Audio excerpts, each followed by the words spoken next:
If you're looking to relocate to places like Canada or Australia, you are supposed to be taking language tests such as IELTS or Celpip or PTE or French language. But if you haven't relocated already, then you need to listen up, because I'm going to share a strategy with you that I used, and I just tried one time and I was done with the language test. So if you're viewing this video, maybe you are planning to study in a place like Canada, or you're planning to study in Australia, just know that you should not postpone that. What do we call English test? Do not postpone. As long as you went to from high school, elementary, and even college, if you use English as language of instruction, then you are in a better place.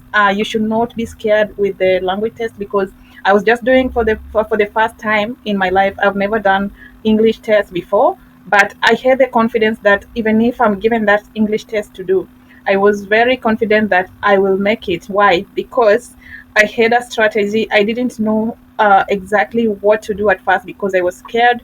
But I'm here to encourage you guys that you should go for it. And if you can speak the way I'm speaking, or maybe you can listen to whatever I'm speaking, because it's not that hard, because you can do it. If I did it, you can also do it. This is like a motivation video, and if you want this strategy, then I can share with you guys, because I'm going to do what to I'm very happy that I did the Celpip exam, and within 2 or 3 days my results were out, and I was sent the message that third day in the morning, I think. Yeah, it was the third day that they sent the message that with the scores that I got on my Celpip exam.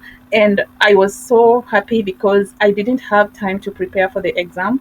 I only booked the exam like a week to the final paper. And when you're booking self-pip exam, you're being given like 2 practice tests for free. And I saw there was a place people were practicing even 50 mock exams. I'm like, okay, what score are they looking for? Because I wasn't looking for like 12 or maybe 11, but I was very happy with the score that I got, because at the end of it all, I didn't struggle that much. I didn't put much effort, but I used the strategy, and that strategy really worked for me. And I managed to score a very high grade. And right now I'm relaxed. Before that, I was like, I'm giving this Celpip exam to what? I'm going to do it in two sittings. If at all, I was allowing myself to either fail the first one and then proceed to redo the second one, but I was not allowing myself to do the practice. That is something I wasn't ready to do, because um, I believe that I don't have that time to do the practice, but I had to pass by all means, either by receipting or by the first test.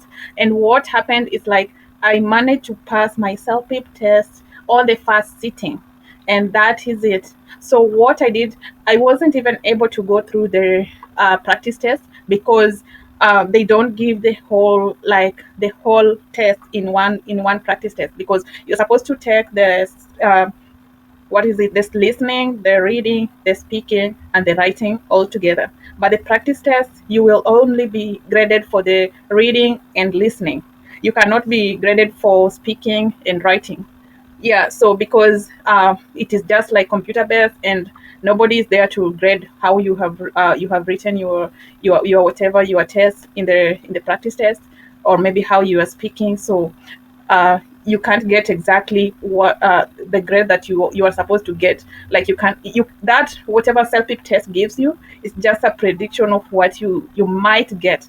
But even if you are getting a little lesser mark or maybe score, don't be discouraged, because that was my case. Because when I did my first practice test, the one that I was trying a night before my final sitting, I did that test at around was it 8 o'clock to around 11, no, 10:30, something like that, because it's usually like 2 hours and around 40 minutes.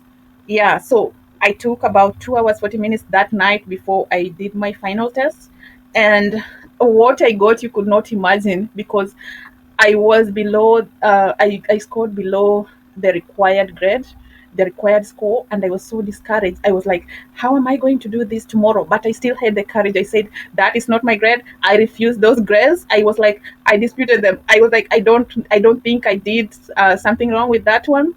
I tried my best, yes, but that is not my grade. What I'm going to do tomorrow, it will be a different grade and a different score and a different energy. And I just kept on motivating myself. And at the end of it all, you could not imagine that having come from a place where English is not our first language, we managed to sit for these exams for the very first time and score the very high grades, which was very outstanding. You couldn't imagine that at the end of it all, I managed to score the grades that I wanted. I always wished to score for the very first time. So, guys, I'm not going to repeat my Celpip again.